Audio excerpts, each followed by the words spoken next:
Bonjour et bonsoir en fonction de l'endroit où vous vous trouvez actuellement. Une fois de plus, nous allons pénétrer dans les sphères de la connaissance interdite.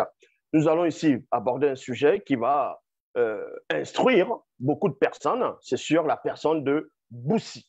Et vous savez que Boussi, c'est l'histoire d'un personnage, d'un patriarche, d'un puissant Moutapeda Moudi, donc, qu'on va dire prophète et majeur, et que les Occidentaux, les Blancs, les sans-mêlés vont prendre son histoire, ils vont introduire dans des canons, dans des livres, entre guillemets, religieux. Et dans des religions dites révélées, ils vont l'appeler Moussa, Moïse, Moïse, Moussa. Donc, ils vont changer son nom, sa couleur, son histoire. Ils vont mettre cela par écrit et rajouter d'autres récits qui ont été récupérés dans d'autres livres apocryphes pour construire toute une histoire sur la personne de Moïse, en disant que Yahvé Adonai, Jéhovah Elohim l'Éternel, a apparu à Moïse au buisson ardent. Et il lui a donné le pouvoir, c'est-à-dire il lui a donné l'autorité, il lui a donné l'aval d'aller délivrer, extirper le peuple d'Israël de la servitude en gros, de la servitude de Pharaon. Et j'ai démontré avec une telle aisance, déjà, ça fait déjà des années, cette vidéo existe toujours, que l'histoire de Moïse dans les Bibles actuelles classiques par rapport où il avait délivré le peuple d'Israël de la main, on va dire, tyrannique de Pharaon, n'a jamais eu lieu. C'est une histoire inventée, montée de toutes pièces, au Moyen-Âge, par des gens qui avaient des cerveaux, en gros, des gens qui ne savaient pas réfléchir. Parce qu'il y a tellement d'anomalies, des erreurs, des contradictions. Mais le personnage qu'on appelle Boussi était noir. C'est un véritable prophète qui existait dans l'Afrique ancestrale. Je l'ai déjà démontré plusieurs fois. Tous les personnages, en gros, tous les prophètes qui ont été envoyés sont uniquement de race noire. Les prophètes, les apôtres, les patriarches, les matriarches, y compris même les entités du grand ordre des choses, ceux qu'on va appeler les anges ou les malaïkas, peu importe comment ils vont les nommer, quand ils viennent dans le plan visible, qui est le passé, donc, et le présent de ceux du visible, ce sont des hommes noirs qu'on va voir si, c'est-à-dire si permettre qu'on puisse les voir, c'est un homme noir qu'on va voir en fonction de la densité qui va se montrer. Parce que la spiritualité est une question de race. Je l'ai démontré. Donc ici, nous allons parler de la vraie naissance de ce qu'eux vont appeler Moïse, non pas dans les livres religieux des torchons, comme j'ai dit, qui ont été inventés au Moyen-Âge avec les cerveaux primitifs.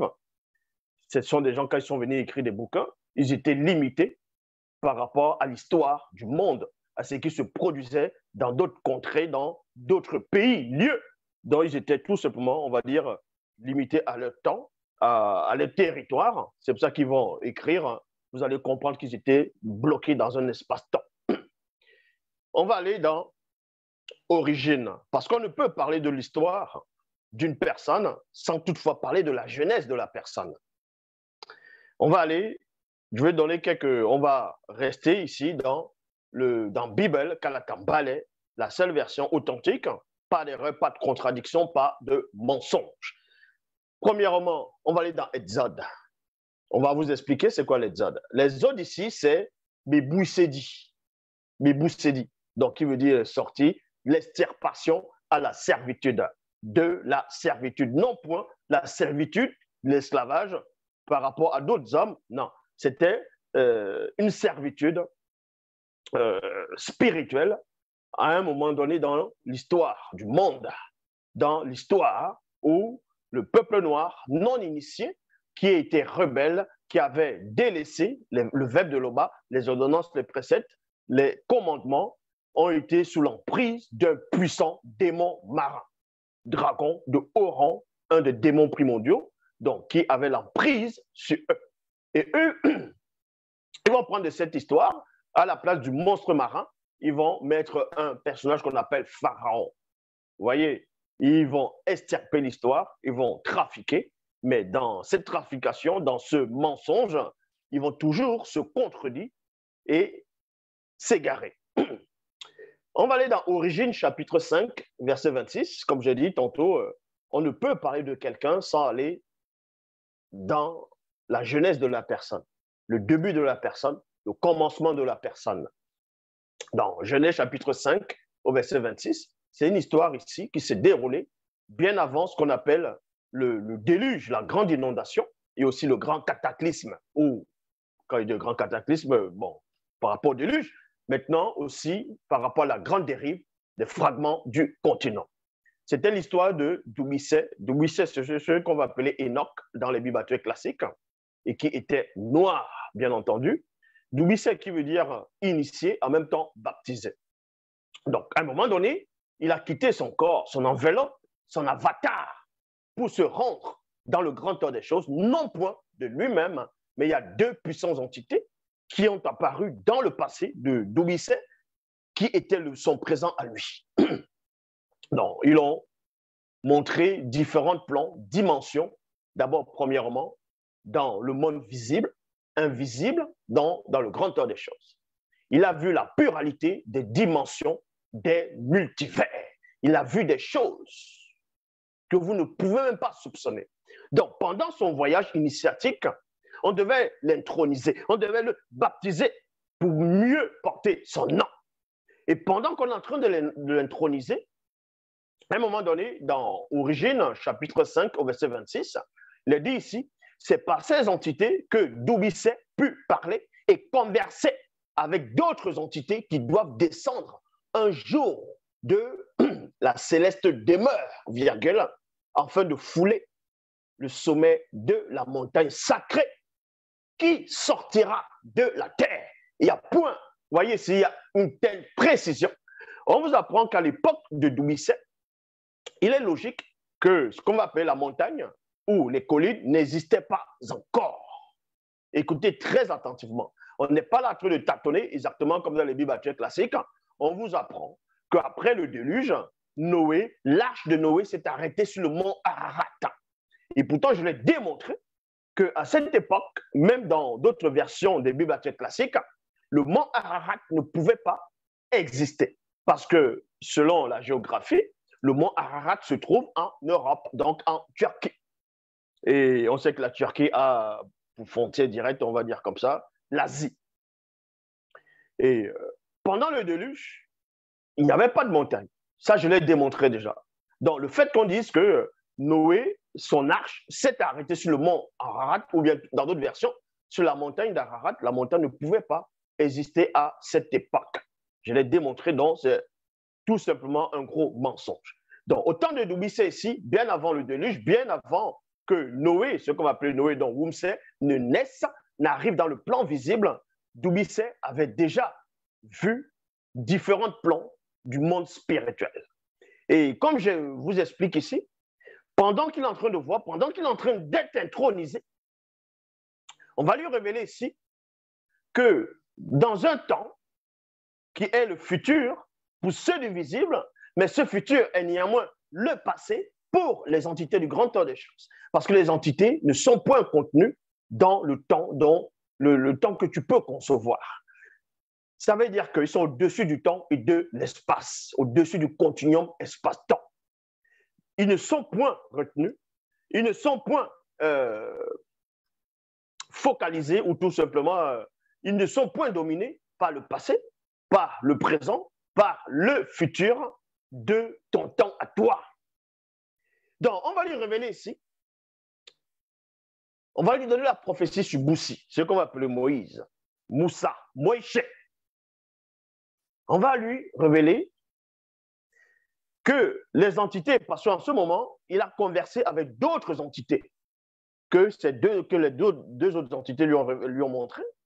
Et pendant sa conversation spirituelle, on va lui révéler ici que ces mêmes entités vont se manifester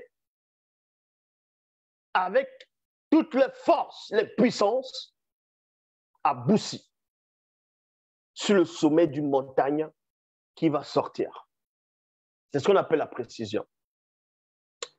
Donc, beaucoup de ce qu'on appelle les croyants, les soi-disant bishops inspirés, messagers de Dieu, vont venir vous parler de Moïse, parce que dans les Bibles classiques, ils vont essayer de vous expliquer, de parler de Moïse, ainsi de suite, que c'est Moïse qui est venu délivrer le peuple des Hébreux, les enfants de Jacob, donc le peuple d'Israël. Mais il y a une prophétie qui montre bel et bien que Boussi devait arriver pour délivrer le peuple noir. Mais vu que eux, ils n'avaient pas connu, ils n'avaient pas percé, pénétré le mécanisme vibratoire de la révélation, ils n'ont pas su voir la révélation qui annonçait Boussi. Sans cela, où ils ont pris l'histoire de Boussi, ils ont trafiqué. Mais le peuple noir intérieur savait que le messager qui allait venir, le Moutapela, on dit le prophète qu'on avait annoncé déjà à Doubissé, allait être un noir. Origine chapitre 16, au verset 14. On vous dit, cependant, virgule, le monstre marin spirituel, donc une grande partie de tes descendants, sera sous l'emprise de la servitude, créeront à Tété. Et c'est un puissant prophète que le verbe de Tété suscitera pour juger ce monstre marin, virgule, et elle sortira ensuite avec de grandes consolations. Moutate d'ici va révéler quelque chose à Sango, ce qu'ils vont appeler Ibrahim, Abraham, ainsi de suite. Va lui révéler qu'une partie de sa descendance va subir une pression occulte, va être sur la domination occulte mystique d'un puissant démon, un monstre marin. Mais que ce peuple ne sera pas indéfiniment sous cette emprise-là, parce qu'il y aura un puissant prophète qui va se manifester afin d'extirper le peuple noir, non initié à cette époque, sous la domination de ce monstre-là, de ce démon marin, dans l'un des démons de haut rang. Sans cela, où les auteurs des Bibles et aussi les religieux qui n'ont aucune connaissance, aucune substance spirituelle, vont prendre de cette histoire, ils vont dire, tiens, le prophète qu'on a annoncé, on va changer son nom, on va dire qu'il s'appelle Moïse, on va inventer toute une histoire autour de Moïse, parce qu'à cette époque, ils n'aimaient pas les Égyptiens. Les Égyptiens noirs, quand ils ont rédigé ces torchons, c'était des racistes. Ils enviaient les Égyptiens noirs, non initiés de cette époque. Ces Égyptiens étaient beaux, avaient une grande connaissance et vivraient longtemps. Ils avaient la technologie, la science si avancée que les autres races étaient subjuguées, étaient dans la confusion, étaient dans un état second. Donc, il a fallu qu'on puisse diaboliser le peuple égyptien, c'est-à-dire les Noirs de cette époque où ils sont venus écrire ces torchons-là aussi, sans cela où on va dire les Égyptiens c'est des mauvais, il faut parler c'est les Égyptiens. Un Hébreu est venu, l'a délivré, il a battu les Égyptiens, il a même été intronisé dans la science interdite de toutes sortes de branches de la science égyptienne. On voit exactement ce que les Pythagore et Socrate ont fait. Quand ils sont venus en Égypte, ils ont appris, après ils repartent en Europe, ils font croire aux gens que ça vient d'eux, ça émane d'eux, donc fait dire aux gens que c'est eux ceux qui détenaient la connaissance, la haute science, et pourtant c'est l'homme noir qui détient ces mystères. Donc, ce qu'on appelle Sango, que eux vont appeler Abraham, Ibrahim, il était déjà informé qu'un l'un de ses descendants viendra en tant qu'un puissant Moutapeda Moudi, un prophète majeur, pour délivrer ceux-là qui vont être dans l'emprise de ce démon marin. Exode, chapitre 2, versets 1 à 12. Il est dit ici, il y avait une très belle femme noire initiée. Dans les Bibles classiques, on vous dit, il y avait une femme, c'était une Lévi qui était mariée à un homme Lévi. Vous voyez? Parce que pour eux, les Lévi qu'on dessine, ce sont des Blancs, les Hébreux, ainsi de suite, qu'on veut représenter. Tout ça, c'est faux. C'était des Noirs.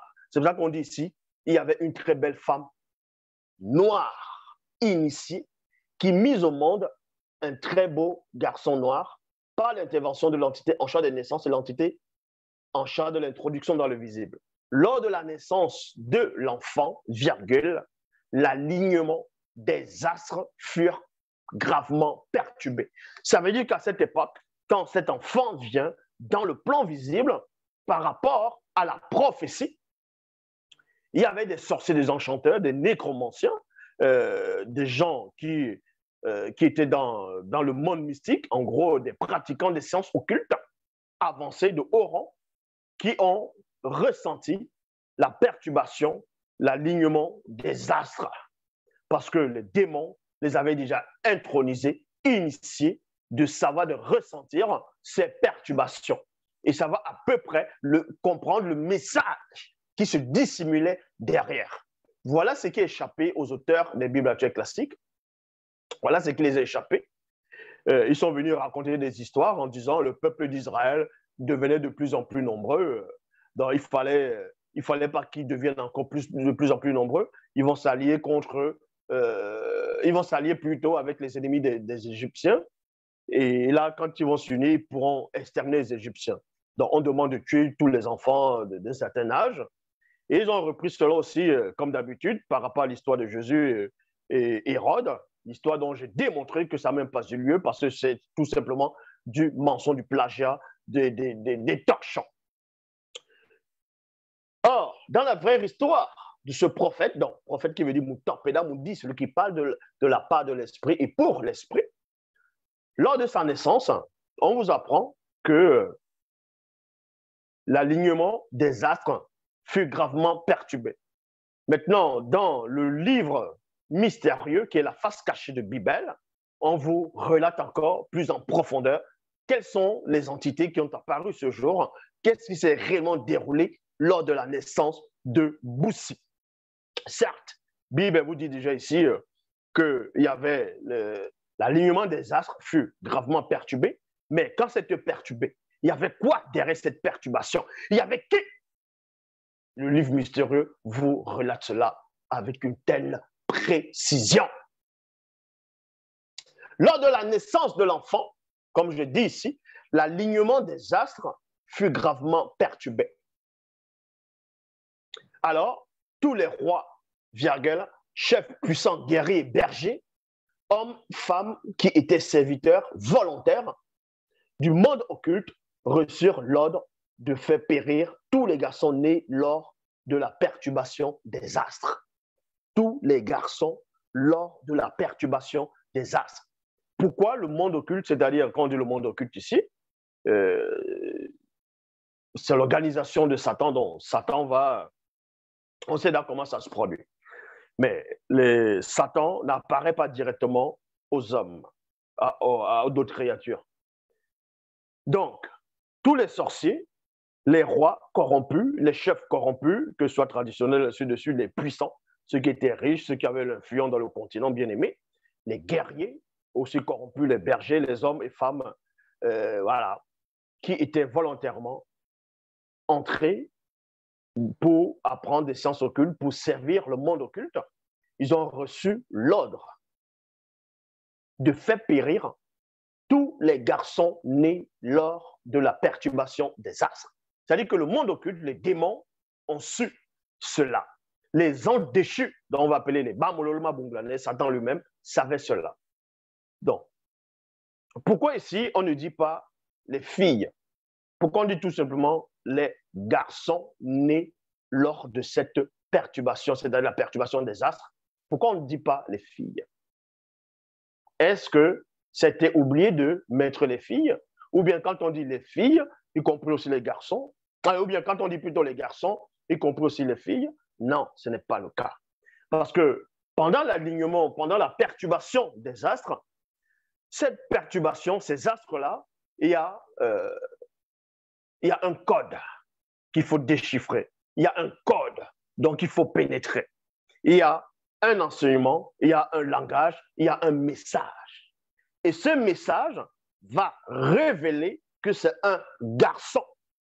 Parce que si le message avait révélé que c'était une fille, le mot garçon n'allait pas apparaître ici. Et la prophétie donnée par Doubicet n'allait même pas avoir lieu. Donc, le monde occulte, étant informé de cela, ont compris l'alignement des astres qui étaient perturbés, ont pénétré qu'on faisait allusion à un garçon. C'est pour cela que le livre mystérieux, donc qui est la face cachée de Bible, vous dévoile ces choses en profondeur. Et on vous dit ici, quelques temps après, la mère de l'enfant fabriqua avec l'aide de son époux initié, sous la dictée d'une entité des eaux, un berceau en forme, un berceau en tige d'herbe incroyablement plutôt solide. Il y a point ici. Dans le livre mystérieux, on vous révèle l'identité, le nom, ainsi de suite, la généalogie des parents de Boussy, de son père, de sa mère, ainsi de suite. Donc, à un moment donné, sa maman, son père, eux aussi, vu que c'était des initiés, ils étaient informés du projet occulte, du monde occulte. Donc, ils devaient faire périr tous les garçons qui sont nés lors de la perturbation des astres. C'est-à-dire, quand tu as l'alignement des astres été perturbé. C'est-à-dire que les initiés aussi ont ressenti cela, ont su lire dans les astres, connaissaient cette science-là, maîtrisaient la science, la cosmologie, ils maîtrisaient cela. Oui, la cosmologie, et aussi, ils connaissent aussi la démonologie, quelle espèce de démon pourra agir. Et c'est là où une entité des eaux, donc, va venir initier la maman, les initier ici, comment faire en sorte qu'on ne puisse pas toucher cet enfant. On ne puisse pas faire périr l'enfant. On va lui révéler les secrets. Parce que l'avenir de cet enfant est déjà tracé. Dans les Bibles classiques, ils vont prendre le fameux Moïse, ils vont le mettre dans un truc façon berceau avec des nappes. Ils vont mettre le drap.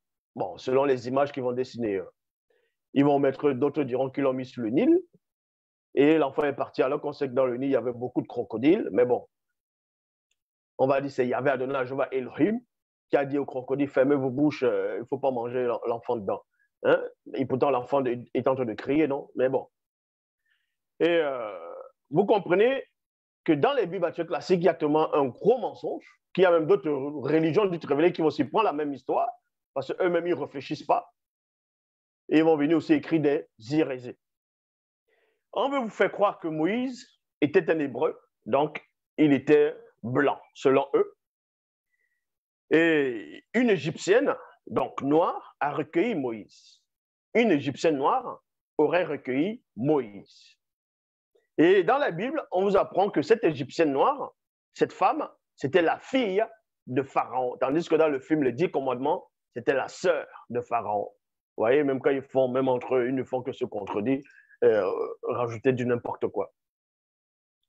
Comment se fait-il qu'un enfant hébreu, entre guillemets, blanc selon eux, va grandir dans le palais, dans la maison royale du pharaon, alors qu'on sait que tous les fidèles, tous ceux qui travaillent pour Pharaon, qui sont dans le palais, sont fidèles, doivent rapporter fidèlement tout ce qui se passe au Pharaon. C'est comme ça, il a des espions, il a des gars. Il faut connaître comment ça se produisait à l'époque. Donc, la fille de Pharaon va élever un enfant noir. Va élever un enfant noir. Mais vous voyez que ça ne tient pas. Va élever un enfant noir et ça ne tient pas. Et l'enfant va grandir, il va faire 40 ans en Égypte, donc dans le palais. Et Pharaon qui est là, qui déteste, qui opprime un autre peuple, une autre race, met en esclavage, va tolérer qu'un blanc demeure dans son palais. Mais vous réfléchissez. Je prends l'exemple. C'est comme si Vous allez peut-être donner l'exemple sur l'esclave, l'esclavage peut-être en Amérique, tout ça, qui avait d'autres confortés, des noirs confortés, d'autres travaillaient dans les champs de canne à sucre, de coton, tandis qu'il y avait d'autres noirs qui étaient à l'intérieur. Ce n'est pas du tout le cas. Écoutez très attentivement. C'est comme si à l'époque, c'est ce qu'on appelle le Führer, Hitler, contre les faux juifs, il est en train de les, voilà, le champ à gaz, ainsi de suite, il est en train de les maltraiter. Et qu'il aurait peut-être une fille, sa fille est déjà grande, ce n'est pas une petite fille, hein, sa fille est déjà grande, sa fille va recueillir un enfant juif. Et on voit les traits, on va dire, on sait que c'est un enfant juif. Vous pensez que Hitler va accepter qu'un enfant juif grandisse dans sa maison jusqu'à avoir 40 ans et on l'enseigne sur tout, mais vous n'êtes pas bien ou quoi? Donc, quand vous venez croire à des torchons, soyez lucide. Soyez lucide. Soyez lucide. Dans l'histoire de Moïse, face à Pharaon, en Égypte, n'a jamais eu lieu. C'est l'histoire qu'ils ont récupérée toujours dans les récits grecs, dans les récits sumériens. C'est aussi l'histoire de Saigon Duncan, le roi Saigon Duncan. Il n'y a pas seulement le roi Saigon Duncan, il y a d'autres aussi récits. Ils font croire aux gens qu'un certain Hébreu allait défier les Égyptiens, il les a tous matés. Ça, c'est dans vos têtes, ça. Donc, quand on prend cet enfant, l'entité des eaux va expliquer comment l'enfant doit s'échapper. Écoutez attentivement ce qui se passe. Quelques temps après, la mère de l'enfant fabriqua, avec l'aide de son époux initié, sous la dictée d'une entité des eaux, un berceau en tige d'herbe, incroyablement solide. Il y a point. Ce berceau en tige d'herbe avait la douceur pareille à celle du coton et était fabriqué en forme de pyramide. Il y a point. En forme de pyramide. Vous voyez? En forme de pyramide. Parce que pourquoi on a fabriqué ce berceau en forme de pyramide et l'enfant était à l'intérieur? La pyramide représente quoi? Et l'enfant qui est à l'intérieur représente quoi? Donc tout ceci, c'est toute une initiation. C'est un grand savoir dont vous ne pouvez même pas soupçonner, imaginer. Mais eux sont venus, ils ont dit, bon, les pyramides, on ne comprend pas pourquoi un berceau, déjà en tige d'herbe, soigneusement vraiment solide. On met l'enfant dedans, la pyramide, mais pourquoi? Ça va symboliser quoi? Comment on a fabriqué ça? Non, ces trucs de pyramide, non, on ne comprend pas ça, on va faire un berceau. Comme nous, on a l'habitude de mettre nos enfants. Vous voyez?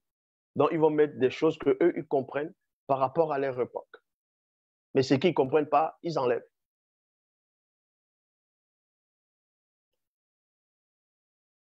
Elle y disposa l'enfant et alla placer le berceau au bord d'une rivière sacrée. Une rivière sacrée d'un grand village voisin sous la protection de cette entité des eaux. C'est pour ça que le crocodile ne pouvait rien faire. L'hippopotame, il ne peut rien faire. Que ce soit les serpents ou d'autres formes de poissons ne peuvent rien faire.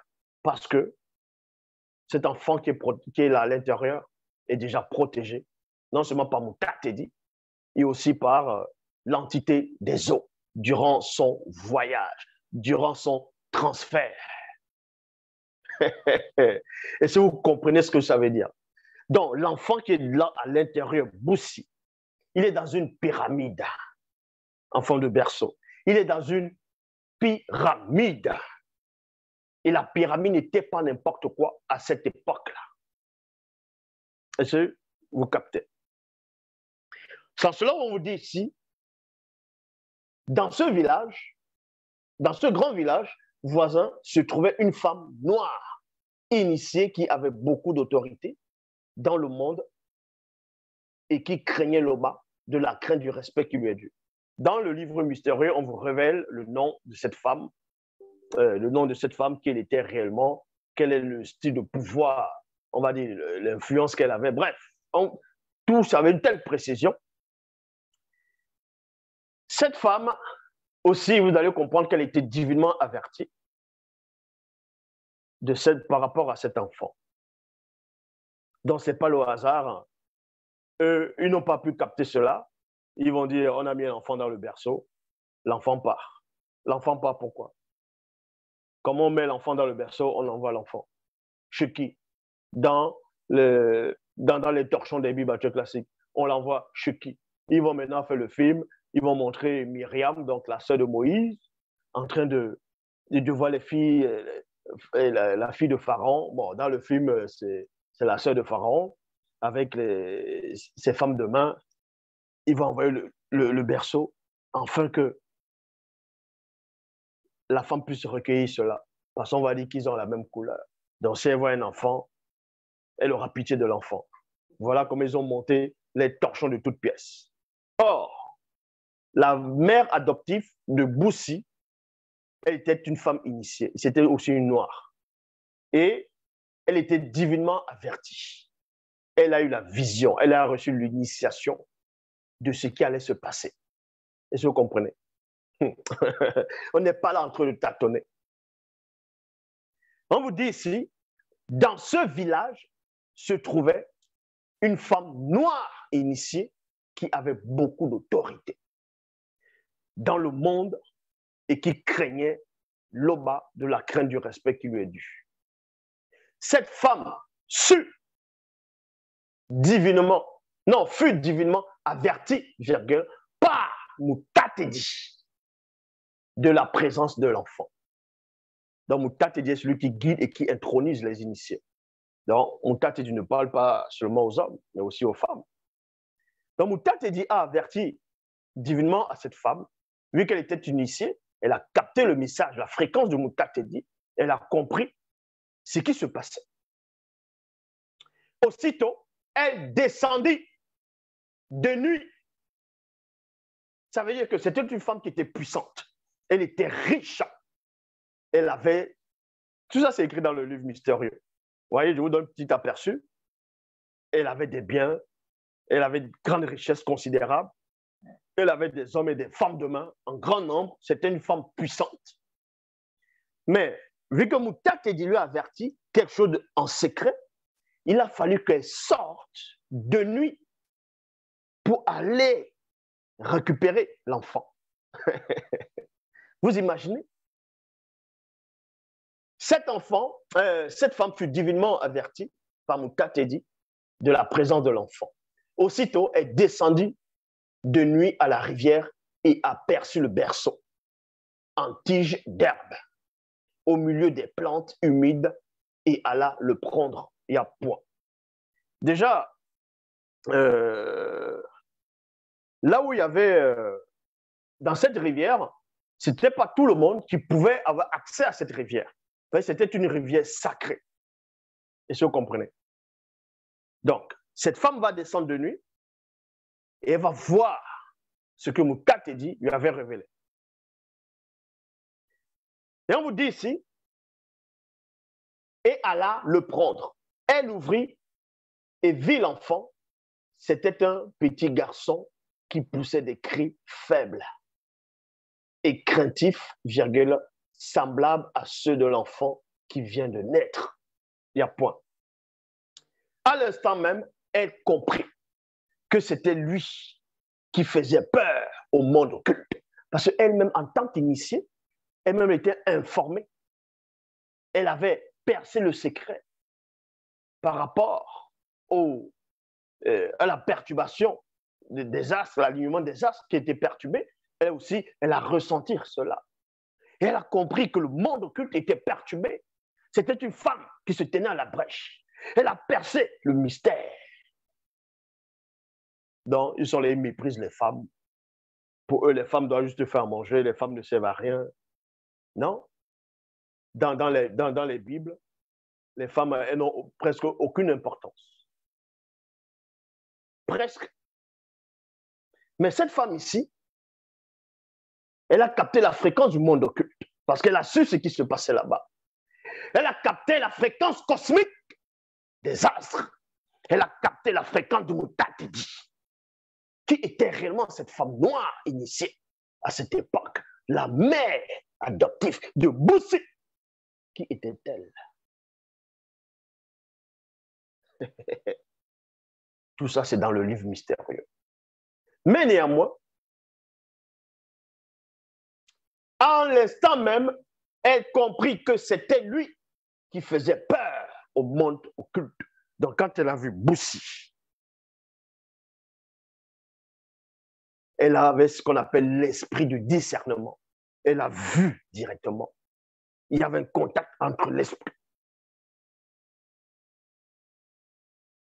La femme prit donc le petit garçon et l'allaita grâce à l'intervention du Mutatidi. Il devint pour elle comme un fils et elle lui donna le nom de Boussi. Elle lui donna le nom de Boussi. Le nom que Doumbissé a entendu. Le nom que Doumbissé a entendu lors de son voyage spirituel, lors de son initiation, son voyage initiatique. On lui a révélé que Boussi viendra. Et cette femme donne le nom Boussi. C'est une telle précision. Ça veut dire qu'elle est connectée. Quand vous lisez dans les bibliothèques classiques des torchons, on veut vous faire croire que dans Ésaïe 7, 14, voici la jeune femme, dans d'autres versions, la jeune vierge, ou la jeune fille, la nubule, deviendra enceinte, elle enfantera un fils, on lui donnera le nom d'Emmanuel. Mais avant que l'enfant sache, choisis le bien.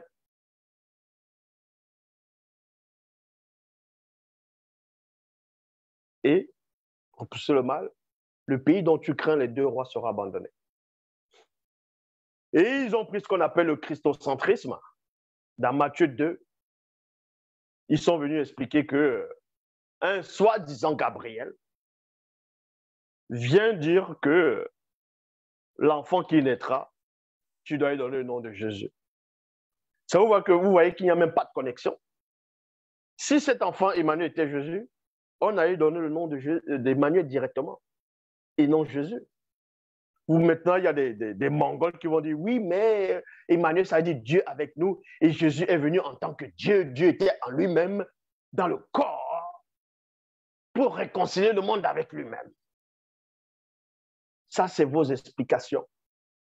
On n'est pas dans des suppositions, on n'est pas dans les à peu près. Les entités ont révélé que celui qui viendra s'appellera Boussi. Des centaines, des milliers, je dis bien, des milliers d'années se sont écoulées. La femme est arrivée, elle a vu l'enfant, elle a élevé l'enfant, elle a donné le nom de l'enfant, elle a dit Boussi. Elle a dit Boussi. Maintenant, la question est de savoir, elle a su comment lui donner le nom de Boussi. Est-ce qu'elle a lu la prophétie de Doumbissé? Parce que Doumbissé a quand même écrit. Même dans les bibliothèques classiques, comme on dit, Enoch a écrit. Dans son livre, il a prophétisé. Dans Doumbissé, il écrit. Puisqu'il a écrit, il a écrit tout ce qu'il a vu. Il a écrit. Donc, admettons que cette femme avait lu même le livre de Boussi. Pas de Boussi, plutôt de Doumbissé. Avait lu le livre de Doumbissé. Parce que Doumbissé a vu toutes ces choses-là, a écrit, non seulement a écrit Boussi là-dedans. Mais où est le rapport entre, quand tu parles aux entités, les entités te disent, dans une époque très éloignée de la tienne, même des milliers d'années, il y aura un prophète qui viendra, connu sous le nom de Boussi. Mais où est l'indice qui montre que ce prophète, c'était le petit enfant dans le berceau que cette femme a retrouvé. Si elle avait lu le livre de Doumbisset. C'est ce qu'on appelle la connexion. Est-ce que vous comprenez? C'est ce qu'on appelle la connexion. Quand une entité dit, on va t'appeler tel nom, c'est ce nom-là qu'on te donne. On ne va pas te donner un autre nom qui dit le à peu près. Ou ça veut dire ceci. Non. C'est Boussi, on l'appelle Boussi.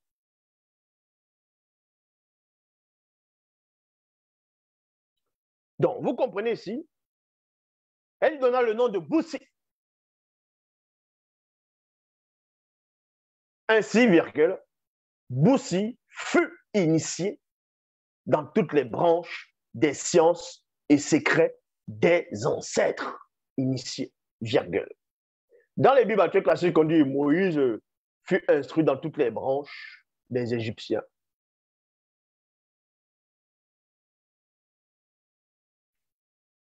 La vraie histoire vous dit ici, dans les branches des sciences et secrets des ancêtres, avec un A majuscule, initié, virgule, dans ce grand village et devint un jeune homme très influent.